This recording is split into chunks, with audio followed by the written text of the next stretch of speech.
Hi my dear students, all of you welcome to another session of your political science class. Today's topic is differential treatment and the need for social justice. ഇതാണ് നമ്മുടെ subject. What do you mean by differential treatment? You see, the term differential treatment refers to policy measures that are consciously designed by the state to discriminate among the citizens by certain specified criteria to protect the interest of the weakest among them. അതായത് നമ്മുടെ സംസ്ഥാന government രൂപപ്പെടുത്തിയെടുക്കുന്ന ചില നയങ്ങളാണ്. ആ നയരൂപീകരണത്തിൽ അത് സമൂഹത്തിലെ അവശത അനുഭവിക്കുന്ന വിവിധ ജനവിഭാഗങ്ങളിൽ തന്നെ ഒരു വിഭാഗത്തിനോട് വ്യത്യസ്തമായ രീതിയിലുള്ളൊരു ട്രീറ്റ്മെൻറ്റ് വെച്ച് പുലർത്തി അവരുടെ ഏറ്റവും വീക്കസ്റ്റ് ആയിട്ടുള്ള ആൾക്കാരുടെ അവരുടേതായ താല്പര്യങ്ങളെ പൊതു താല്പര്യങ്ങളെ സംരക്ഷിക്കുന്നതിന് വേണ്ടിയിട്ട് ഉള്ള തരത്തിൽ രൂപപ്പെടുത്തുന്ന പോളിസി മെഷേഴ്സാണ് ഡിഫറൻഷ്യൽ ട്രീറ്റ്മെൻറ്റ് എന്നതുകൊണ്ട് അർത്ഥമാക്കുന്നത്. So you C the term differential treatment refers to policy measures that are consciously designed by the state. For what purpose? To discriminate among the citizens by certain specified criteria to protect the interest of the weakest among them. So we can say that it is a policy through which special privileges are granted to underprivileged sections of the society who in the past or the present have been the victim of social, caste or racial discrimination. അതായത് സമൂഹത്തിലെ ഏറ്റവും അവശത അനുഭവിക്കുന്ന ജനവിഭാഗങ്ങളിൽ തന്നെ പലതരത്തിലുള്ള പ്രശ്നങ്ങൾക്ക് വിധേയമായിട്ടുള്ളവർ സാമൂഹ്യപരമായിട്ട് മതപരമായിട്ട് അതുപോലെ തന്നെ അവരുടെ വർഗത്തിൻ്റെയൊക്കെ പേരിൽ പലതരത്തിലുള്ള സാമൂഹ്യപരമായിട്ടുള്ള അടിച്ചമർത്തലിന് വിധേയമായിട്ടുള്ള ആ ഒരു സമൂഹത്തിന് വേണ്ടിയിട്ട് അവരുടെ സാമൂഹ്യപരമായ ഉന്നമനത്തിന് വേണ്ടിയിട്ട് നയങ്ങൾ രൂപപ്പെടുത്തുക, അത് ഫോമുലേറ്റ് ചെയ്ത് അവർക്ക് വേണ്ടിയിട്ടുള്ള ചില നല്ല കാര്യങ്ങൾ ചെയ്യുക എന്ന തരത്തിലൊരു സ്പെഷ്യൽ ട്രീറ്റ്മെൻറ്റ്, അതിന് വേണ്ടിയിട്ടുള്ള പോളിസി മെഷേഴ്സാണ് ഡിഫറൻഷ്യൽ ട്രീറ്റ്മെൻറ്റ് എന്ന് പറയുക. Okay, this principle of protective discrimination is also known as the reservation. അപ്പോൾ ഈ പ്രിൻസിപ്പിളിനെ പ്രൊട്ടക്റ്റീവ് റിസർവേഷനാണ് ഈ ഒരു ഏറ്റവും താഴെത്തട്ടിലുള്ള ജനങ്ങൾക്ക്. അപ്പോൾ അവർക്ക് ഇത്തരത്തിലുള്ള ഒരു സ്പെഷ്യൽ ആയിട്ടുള്ള ഒരു ട്രീറ്റ്മെൻറ്റ്, സ്പെഷ്യലായിട്ടുള്ള ട്രീറ്റ്മെൻറ്റ്, അതിനെ റിസർവേഷൻ എന്ന് പറയാം, റിവേഴ്സ് ഡിസ്ക്രിമിനേഷൻ എന്ന് പറയാം, positive or affirmative action or preferential treatment എന്ന ഇങ്ങനെയൊക്കെയുള്ള നെയിംസിൽ നമുക്ക് പറയാൻ പറ്റും. These provisions together form the framework for the analysis of the concept of social justice in various egalitarian societies. അതായത് സമഭാവനയോടുകൂടി സമൂഹത്തിലുള്ള എല്ലാവരെയും ഒരേപോലെ കണക്കാക്കുക, അവർക്ക് വേണ്ടിയിട്ട് അവരുടെ അപ്ലിഫ്റ്റ്മെൻറ്റിന് വേണ്ടിയിട്ടുള്ള പ്രോജക്റ്റുകളെല്ലാം സർക്കാർ ഉണ്ടാക്കുക എന്നൊക്കെ പറയുമ്പോൾ താഴെത്തട്ടിലെ എപ്പോഴും അധസ്ഥിത വർഗം എന്ന രീതിയിൽ കഴിയുന്ന എല്ലാ തരത്തിലുള്ള അടിച്ചമർത്തലുകൾക്കും വിധേയമാകുന്ന ജനങ്ങൾക്ക് അവരെ കരുതി അവർക്കൊരു സ്പെഷ്യൽ ട്രീറ്റ്മെൻറ്റ് അഥവാ റിസർവേഷൻ എന്ന രീതിയിൽ അവർക്ക് വേണ്ടിയിട്ട് പോളിസി രൂപീകരണമെല്ലാം ഉണ്ടാക്കുന്നു എന്നുള്ളതാണ് ഇതിൻ്റെ കേസ്. അങ്ങനെ ഉണ്ടാക്കിയാൽ മെയിൻ ഒബ്ജക്റ്റീവ് എന്താ ഇത്തരത്തിൽ ചെയ്യുന്നതിൻ്റെ? Its main objective is to reduce the persistent discrimination or inequality in society by giving preferential treatment to the backward marginalized sections in the distribution of valued social goods and opportunities. അതായത് ഇത്തരത്തിലുള്ള ഒരു special treatment എന്തുകൊണ്ട് എന്ന് ചോദിച്ചാൽ ഇവിടെ സർക്കാർ മുഖേന ജനങ്ങളിൽ എത്തിക്കുന്ന സോഷ്യൽ ഗുഡ്സ്, അതുപോലെ തന്നെ തൊഴിൽ അവസരങ്ങൾ, അതേപോലെ തന്നെ മറ്റ് പലതരത്തിലുള്ള ഓപ്പർച്യൂണിറ്റീസ് എല്ലാം ഇവർക്ക് തഴയപ്പെടുന്നൊരു സാമൂഹിക സിറ്റുവേഷൻ നിലവിലുണ്ടായിരുന്നു. അപ്പോൾ അവരെ അങ്ങനെ തഴഞ്ഞു മാറ്റിയിടാനുള്ളതല്ല, അവർക്കും അവരുടേതായ രീതിയിൽ അവരെയും മുന്നോട്ട് കൊണ്ടുവരേണ്ടതുണ്ട്. സാമൂഹ്യപരമായ ഉന്നമനം, അവരുടെ സാമ്പത്തികമായ ഉന്നമനം, അവരുടെ വിദ്യാഭ്യാസപരമായ ഉന്നമനം, ഇതിനൊക്കെ ഈ ഒരു വിഭാഗത്തിലുള്ള ആൾക്കാർക്ക് അടിച്ചമർത്തലുകളുടെ ഇടയിൽ നിൽക്കുന്ന ജനവിഭാഗം എന്ന രീതിയിൽ അവർക്ക് തീർച്ചയായിട്ടും ഒരു പ്രത്യേക പരിഗണനയും അതിനു വേണ്ടിയിട്ട് പ്രത്യേകമായിട്ടുള്ള പോളിസി രൂപപ്പെടുത്തിയെങ്കിൽ മാത്രമേ അത് സാധ്യമാകൂ എന്നുള്ളത് കൊണ്ടാണ് ഈ ഒരു തരത്തിലുള്ള ഒരു ഡിഫറൻഷ്യൽ ട്രീറ്റ്മെൻറ്റ്. ഇങ്ങനെ ചെയ്താൽ വാല്യൂഡ് സോഷ്യൽ ഗുഡ്സും ഓപ്പർച്യൂണിറ്റീസ് എല്ലാം ഈ മാർജിനലൈസ്ഡ് ബാക്ക്വേർഡ് കമ്മ്യൂണിറ്റീസിൻ്റെ ഇടയിലേക്ക് നന്നായിട്ട് ഡിസ്ട്രിബ്യൂട്ട് ചെയ്യുവാനായിട്ട് സാധിക്കുമെന്നതാണ് ഉദ്ദേശം. Okay, so the main agenda for introducing differential treatment is to protect the weaker sections of the society who have been socially and historically neglected and exploited, and to free the disadvantaged sections of the society from the hegemony of the powerful and resourceful by way of creating ample opportunities for their participation. അപ്പോൾ ഇങ്ങനെ ഒരു differential treatment, ഒരു വ്യത്യസ്തമായ ഒരു വേർതിരിവോട് കൂടിയുള്ള പ്രത്യേകമായ ഒരു സമീപനം ഇവരോട് ചെയ്യുന്നതിൻ്റെ പ്രധാന ഉദ്ദേശം, അതിൻ്റെ മെയിൻ അജണ്ട എന്താണെന്നോ, introducing differential treatment to protect the weaker sections of the society. അവശത അനുഭവിക്കുന്ന ആ ഒരു ജനവിഭാഗത്തിന് സംരക്ഷണം നൽകുക, സാമൂഹ്യപരമായും ചരിത്രപരമായും അവഗണിക്കപ്പെട്ട് കിടക്കുന്നതും അടിച്ചമർത്തലുകൾക്ക് വിധേയമാക്കുന്നതുമായിട്ടുള്ള ഒരു സമൂഹത്തിനെ അവർ സമൂഹത്തിൻ്റെ മുഖ്യധാരയിലേക്ക് കൊണ്ടുവരിക. ഇവിടെ അടിച്ചമർത്തലുകൾ നടത്തുന്ന പവർഫുൾ ആൻഡ് റിസോഴ്സ്ഫുള്ളായിട്ടുള്ള ആ ഒരു വിഭാഗം ആൾക്കാരുടെ പിടിയിൽ നിന്നും ഇവർക്ക് വേണ്ടത്ര രീതിയിലുള്ള സാമൂഹ്യപരമായ പ്രൊട്ടക്ഷൻ നൽകുക എന്നതും, അതുപോലെ തന്നെ അവസരം വേണ്ടുവോളം അവസരങ്ങളും ഇവർക്ക് വേണ്ടി സൃഷ്ടിച്ചു കൊടുക്കുക എന്നുള്ളതുമൊക്കെയാണ് ഇത്തരത്തിലൊരു ഡിഫറൻഷ്യൽ ട്രീറ്റ്മെൻറ്റ് കൊണ്ട് ആവശ്യകത, അല്ലെങ്കിൽ ഡിഫറൻഷ്യൽ ട്രീറ്റ്മെൻറ്റിൻ്റെ ആവശ്യകത എന്ന് നമുക്ക് പറയാൻ സാധിക്കും. ഇപ്പോൾ ഡിഫറൻഷ്യൽ ട്രീറ്റ്മെൻറ്റിനെ പറ്റി ഡീറ്റെയിൽ ആയിട്ട് നോക്കുമ്പോൾ ആദ്യമേ നമുക്ക് പറയാം, സ്റ്റേറ്റ് എന്ന് പറയുമ്പോഴേക്കും സ്റ്റേറ്റ് എല്ലാവർക്കും വേണ്ടി നിലകൊള്ളുന്നതാണ്. ഇവിടെയുള്ള എല്ലാ സിറ്റിസൺസിനും ഈക്വൽ എന്ന രീതിയിലുള്ള ആ ഒരു കാഴ്ചപ്പാടോടുകൂടി തന്നെയാണ് നിയമത്തിൻ്റെയും സമൂഹത്തിലെ എല്ലാവരും തുല്യരാണ് എന്നുള്ള രീതിയിൽ തന്നെയാണ് സ്റ്റേറ്റ് നിലകൊള്ളുന്നത്. So ideally the state regards all citizens as equal in the eyes of the law and so they shall be treated equally by it. Anyway, however, a modern liberal state has recognized the necessity and avenue for differentiated treatment among its citizens by their socio-economic backgrounds. If a significant part of the population of a nation is plagued by discrimination, or the society practices some kind of discrimination in the past, and such an affliction has hampered their right to dignified life and primary access to state resources. എന്തുകൊണ്ട് differential treatment? കാരണം എന്താ? ഇപ്പോൾ സ്റ്റേറ്റിനെ സംബന്ധിച്ച് സർക്കാർ എന്ന് പറയുന്ന സംവിധാനം അത് ജനങ്ങളുടെ മുന്നിലെ എല്ലാവർക്കും സമത്വം നൽകുന്നൊരു സംവിധാനമായിട്ടാണ്. പക്ഷേ എന്നാലും ഇതിവിടെയുള്ള ചില ജനവിഭാഗങ്ങളുടെ സിറ്റുവേഷൻ മനസ്സിലാക്കുന്നു, അവരുടെ സാമൂഹിക പരിസ്ഥിതി, സാമ്പത്തിക പരിസ്ഥിതി, അവർക്ക് സമൂഹത്തിൻ്റെ മുഖ്യധാരയിലേക്ക് എത്താതിരിക്കുന്ന സാഹചര്യം, അവർക്ക് വേണ്ടുവോളം അവസരങ്ങളില്ലാത്ത ഒരവസ്ഥ, ഇങ്ങനെ അവരുടെ സോഷ്യോ എക്കണോമിക് ബാക്ക്ഗ്രൗണ്ട്സ് എല്ലാം പരിശോധിക്കുമ്പോൾ ഇവിടെയുള്ള ഈ താഴെത്തട്ടിലുള്ള ഈ അവശത അനുഭവിക്കുന്ന ജനവിഭാഗങ്ങളുടെ ഇടയിൽ അവർക്ക് ആർക്കും തന്നെ മുന്നോട്ട് വന്നൊരു ഒന്നും തന്നെ കയ്യെത്തിപ്പിടിക്കാൻ പറ്റാത്ത സാഹചര്യമുണ്ട്. അപ്പോൾ ഇത്തരം സാഹചര്യങ്ങളിൽ നമ്മുടെ രാജ്യത്തെ ജനസംഖ്യയിലെ കുറേ അധികം ആൾക്കാർ ഇത്തരത്തിലുള്ള വിവേചനപരമായ സാമൂഹ്യ അടിച്ചമർത്തലുകൾ ഇവിടെ നടത്തുകയും അതിനിടയാകുകയും ചെയ്യുന്ന ജനങ്ങളുടെ അത് നാളുകളായിട്ട് ഹിസ്റ്ററി പരിശോധിക്കുമ്പോൾ നാളുകളായിട്ട് ഇത്തരത്തിലുള്ള ചില കാര്യങ്ങൾ ഇവിടെ നിലനിന്ന് പോരുന്നു എന്നുള്ളത് മാറ്റിയെടുക്കേണ്ടതുണ്ട്. അതുകൊണ്ട് തന്നെ ഇത്തരത്തിലുള്ള ജനസംഖ്യയെ ബേസ് ചെയ്ത് അവർക്ക് വേണ്ടിയിട്ട് അവർക്ക് സ്യൂട്ടബിൾ എന്ന രീതിയിൽ അവരെ പ്രത്യേകം കേന്ദ്രീകരിച്ചുകൊണ്ടുള്ള ഒരു പ്രത്യേക ഷെഡ്യൂൾഡ് കാസ്റ്റ്, ഷെഡ്യൂൾഡ് ട്രൈബ് ഒക്കെയാണ് അവരെ ഉദ്ദേശിക്കുന്നത്. അപ്പോൾ USA ബേസ് ചെയ്താണെങ്കിൽ ബ്ലാക്സ് കമ്മ്യൂണിറ്റി എന്ന് നമുക്ക് പറയാൻ സാധിക്കും. അപ്പോൾ അവർക്ക് വേണ്ടി മാത്രം എന്തെങ്കിലും ഒരു സ്പെഷ്യൽ ട്രീറ്റ്മെൻറ്റ് കൊണ്ടുവന്നെങ്കിൽ മാത്രമേ പറ്റൂ. അപ്പോൾ അതിനുവേണ്ടി ഒരു റിഫോം റീജനറേറ്റ് ചെയ്യേണ്ടതുണ്ട്. ആ റിഫോംസ് റീജനറേറ്റ് ചെയ്തിട്ട് സോഷ്യൽ ഈവിൾസിൽ നിന്നും ഇവരെ രക്ഷിക്കേണ്ടതുണ്ട്.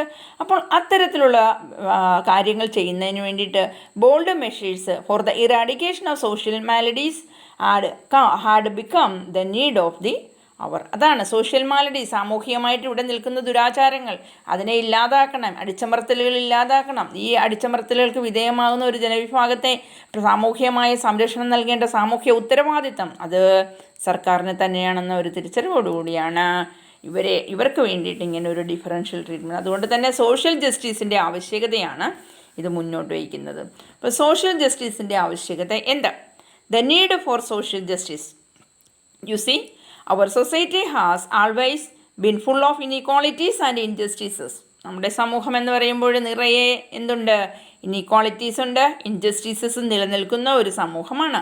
അതുകൊണ്ട് നാളുകളായിട്ട്, വർഷങ്ങൾക്ക് മുൻപേ, കാലങ്ങളായിട്ട് സൊസൈറ്റി ഇത്തരത്തിലുള്ള ഒരു വേർതിരിവ്, ഒരു ഹൈറാർക്കിക്കലായിട്ട് ഹാവ്സ് ആൻഡ് ഹാവ് നോട്ട്സ്, ഉള്ളവരും ഇല്ലാത്തവരും, സാമൂഹ്യമായി ഉയർന്നവർ, സാമൂഹ്യമായി താഴ്ന്നവർ, ഇങ്ങനെയൊക്കെയുള്ളൊരു വേർതിരിവോടുകൂടി ആണ്. അതുകൊണ്ട് തന്നെ സൊസൈറ്റിയിൽ കുറേ ആൾക്കാർ സൊസൈറ്റിയുടെ പർട്ടിക്കുലർ സെഗ്മെൻ്റ് ഒരു പ്രത്യേക വിഭാഗമായിട്ട് എവിടെയോ മാറിക്കിടക്കുന്നു. അവർ സമൂഹത്തിൻ്റെ മുഖ്യധാരയിലേക്ക് വരുന്നില്ല. അവർ ഡിസ്ക്രിമിനേഷൻ ഫേസ് ചെയ്തേണ്ടി വരുന്നു. സോഷ്യൽ പ്രാക്ടീസസിലെ അവരുടെ ജീവിത രീതികൾ തന്നെ മറ്റുള്ളവർക്ക് എല്ലാവർക്കും നേടിയെടുക്കാൻ സാധിക്കുന്ന ബേസിക് ഹ്യൂമൻ റൈറ്റ്സ് ഇവർക്കെല്ലാം അപ്രാപ്യമാകുന്ന ഒരവസ്ഥയുമുണ്ട്. So we can say that our society has always been full of inequalities and injustices. Since ages, societies existed as a stratified hierarchical society where a particular segment of society faced discriminatory social practices, leading them to live their lives without the realization of basic human rights. അവരുടെ അടിസ്ഥാന ആവശ്യങ്ങൾ പോലും നിറവേറ്റിയെടുക്കാനാവാത്ത രീതിയിൽ സമൂഹത്തിലെ പലരുടെയും വിവേചനപരമായിട്ടുള്ള അടിച്ചമർത്തലുകൾക്ക് വിധേയമാകേണ്ട സാഹചര്യം ഇവിടെ വർഷങ്ങളായിട്ട് ഇവിടെ ഉണ്ടായിരുന്നു. Because of the widespread prevalence of the racial or class disparities, their education, wages, living conditions, social status was dictated by the whims of upper strata of society, reducing them to destitution. ഇത് അവരുടെ വിധി എന്ന രീതിയിലേ താഴെത്തട്ടിലുള്ള അവശത അനുഭവിക്കുന്ന ജനങ്ങളെ അവർക്ക് മുന്നോട്ട് വരുവാനോ, അവർക്ക് റേഷ്യലായിട്ടൊരു പ്രാധാന്യം നൽകുവാനോ, അവരെ എപ്പോഴും മതപരമായിട്ട് ജാതീയമായിട്ട് അവരെ തരം താഴ്ത്തുന്ന ആ ഒരു സാഹചര്യം ഇവിടെയുണ്ട്. അതുകൊണ്ട് തന്നെ അവരുടെ സാമ്പത്തികമായിട്ടുള്ള ചുറ്റുപാട് എപ്പോഴും പരിശോധിക്കുമ്പോഴും ബാക്ക്വേർഡ് സിറ്റുവേഷനാണ്. സാമൂഹ്യമായിട്ടുള്ള അവരെ അധപ്പതന മനോഭാവത്തോടു കൂടി വീക്ഷിക്കുന്നു, അവരെ അടിച്ചമർത്തുന്നു, അവരെ അധിക്ഷേപിക്കുന്നു. അങ്ങനെയുള്ള രീതിയിലുള്ള ഒരു social lower strata of society ആയിരുന്നു ഇവിടെ ഉണ്ടായിരുന്നത് എന്ന് നമുക്ക് പറയാം. So because of the widespread prevalence of racial or class disparities, their education, wages, living conditions, social status was dictated by the whims of upper strata of society, reducing them in destitution. The economic backwardness brought social humiliation, thus pushing them to the lower strata of society and consequently deprived them even of the dignity of life. In a society fragmented by caste or gender divisions, dominant sections occupying the major portion of the resources pulled by the levers of the power. അതായത് നമ്മുടെ സമൂഹത്തിലെ ജാതിപരമായിട്ട് പല തട്ടുകളായിട്ട് ആളുകളെ വേർതിരിച്ചിരിക്കുന്നു. ജാതിയുടെ പേരിൽ, വർഗത്തിൻ്റെ പേരിൽ, അതുപോലെ തന്നെ ജെൻഡർ ഡിവിഷൻസ്, ഇതെല്ലാം ഡോമിനൻ്റ് ആണ് ഇവിടെ. അപ്പോൾ ഇങ്ങനെ വരുമ്പോഴേക്ക് സംഭവിക്കുന്നത് എന്താ? ആധിപത്യമുള്ള കുറേ ആൾക്കാരിവിടെ ഡോമിനൻ്റ് സെക്ഷൻസ് എന്ന രീതിയിൽ സമൂഹത്തിലെ ലഭ്യതയുള്ള എല്ലാ വിഭവങ്ങളുടെയും പ്രാപ്യത അത് അവരുടെ കയ്യിൽ മാത്രമായി ചെന്നുവിടുന്നു. അപ്പോൾ അവർ അധികാരത്തിൻ്റെ ഏറ്റവും ഉന്നത ശ്രേണിയിൽ അവർ എത്തപ്പെടുന്നു. ഇവരെ മുകളിൽ തട്ടിരുന്നുകൊണ്ട് താഴെ തട്ടിലുള്ള പാവങ്ങളെ ചൂഷണം ചെയ്യുന്നു. So it facilitated them to enforce their whips detrimental to the interest of the lower segments of the society. അപ്പോൾ ഇങ്ങനെ അധികാരത്തിൻ്റെ മുകൾ തട്ടിലിരുന്നു കൊണ്ട് കൽപ്പിക്കുവാനും താഴെ നിൽക്കുന്ന പാവങ്ങളെ കൊണ്ട് പണിയെടുപ്പിക്കുവാനും അവരെ അധിക്ഷേപിക്കുവാനും ജാതീയമായിട്ട് ഇൻസൾട്ട് ചെയ്യുവാനും ഒക്കെ മുകളിലിരിക്കുന്ന വരേണ്യവർഗം എന്ന് പറയുന്ന അധികാരവർഗത്തിന് കഴിഞ്ഞു എന്നുള്ളതാണ്. For centuries, this practice existed where the weak and the vulnerable had to serve the ruling classes without being able to voice their grievances and without any mechanism to address them. ഇത് അപ്പോൾ എന്ത് പറ്റി? ഇത് ഇങ്ങനെ സമൂഹത്തിൻ്റെ ഒരു വേർതിരിഞ്ഞ ഒരു ഭാഗത്തെന്ന രീതിയിലേക്ക് ഇവരെ മാറ്റപ്പെടുകയാണ്, ഈ വീക്കർ സെക്ഷൻസിനെ. ഇത് നൂറ്റാണ്ടുകളോളം ഈ ഒരു അടിച്ചമർത്തൽ പ്രവർത്തനം വരേണ്യവർഗം എന്ന രീതിയിൽ അധികാരവർഗം അല്ലെങ്കിൽ റൂളിംഗ് ക്ലാസ്സസ് ഈ യാതൊരു തരത്തിലുള്ള ഹോൾഡില്ലാത്ത പാവപ്പെട്ട ജനങ്ങളുടെ മേലെ അടിച്ചമർത്തൽ തുടർന്നുകൊണ്ടേ പോകുന്നു. അവരുടെ പരാതികളോ അവരുടെ വിഷമങ്ങളോ അതൊന്നും തന്നെ പങ്കുവയ്ക്കാനോ മറ്റുള്ളവരോട് അഡ്രസ്സ് ചെയ്യാനുള്ള സംവിധാനം ഉണ്ടായിരുന്നില്ല. ഇത് മനുഷ്യത്വമില്ലാത്ത ഒരു പെരുമാറ്റമായിട്ട് പഴയ പ്രാകൃതമായിട്ടുള്ള ഒരു സംസ്കാരത്തിൻ്റെ രീതിയിലുള്ള പെരുമാറ്റം എന്ന രീതിയിൽ നാളുകളോളം ഇത് തുടർന്നു പോന്നു. അങ്ങനെ ഈ പറയുന്ന വലിയ വരേണ്യവർഗം അഥവാ റൂളിംഗ് പാർട്ടീസും റൂളിംഗ് പവറുള്ള ആളുകളും താഴെത്തട്ടിലെ അവർ പറഞ്ഞനുസരിപ്പിക്കുന്ന ആളുകളും തമ്മിൽ വലിയൊരു അന്തരമുണ്ടായി എന്ന് വേണം ചിന്തിക്കാനായിട്ട്. So this human and a barbaric practice, barbaric എന്ന് പറഞ്ഞാൽ അപരിഷ്കൃതമായ barbaric practice continued for centuries, which created a wide gap between power holding upper strata of the population. അപ്പം ജനസംഖ്യയുടെ അപ്പർ സ്ട്രാറ്റയിൽ ആരാ, ഏറ്റവും മുകൾ തട്ടിൽ ഉള്ളതാരാ, പവർ ഹോൾഡിംഗ് പീപ്പിളാണ്. അതേപോലെ തന്നെ താഴെ ഉള്ളതാരാ, ടോയിലിംഗ് ക്ലാസ് ആണ്. അവരെങ്ങനെയുള്ളതാ, അവരെ സംബന്ധിച്ചെന്ന് പറഞ്ഞാൽ അവർ വളരെ പാവപ്പെട്ടതാണ്.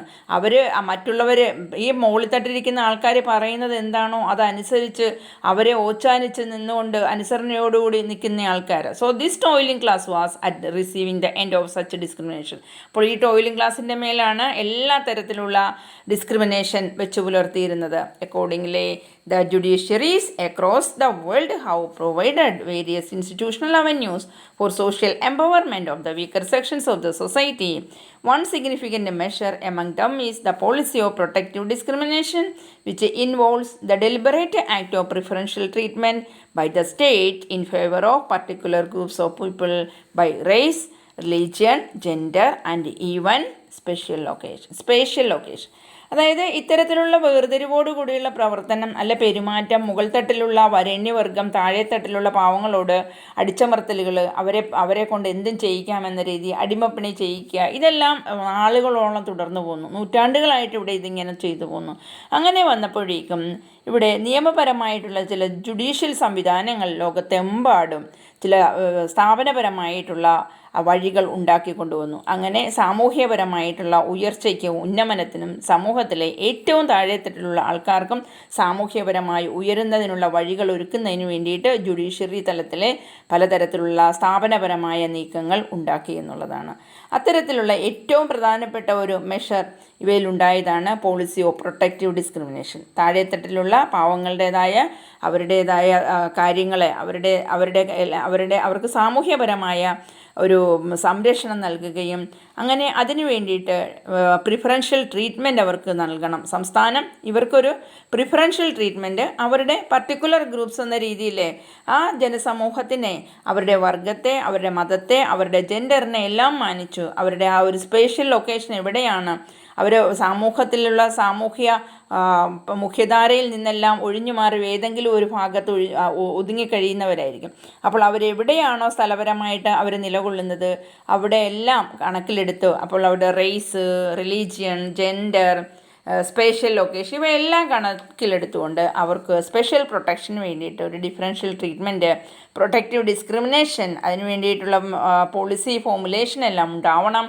അവർക്ക് സോഷ്യൽ ജസ്റ്റിസ് ലഭ്യമാകുന്നതിനുള്ള സാഹചര്യം ഇവിടെ ഒരുക്കണം എന്ന തരത്തിലാണ് ഈ ഒരു നിയമപരമായിട്ടുള്ള സംവിധാനം എന്ന രീതിയിൽ പ്രൊട്ടക്റ്റീവ് ഡിസ്ക്രിമിനേഷൻ എന്ന പോളിസിക്ക് രൂപം കൊടുത്തുകൊണ്ട് സോഷ്യൽ ജസ്റ്റിസിൻ്റെ തലത്തിലേക്ക് അവരെ ഉയർത്തിക്കൊണ്ടുവരുന്നതിന് സ്ഥാപനപരമായിട്ടുള്ള ചില നീക്കങ്ങൾ സർക്കാരിൻ്റെ ഭാഗത്തു നിന്ന് ഉണ്ടാക്കിയത് എന്ന് പറയാൻ സാധിക്കും.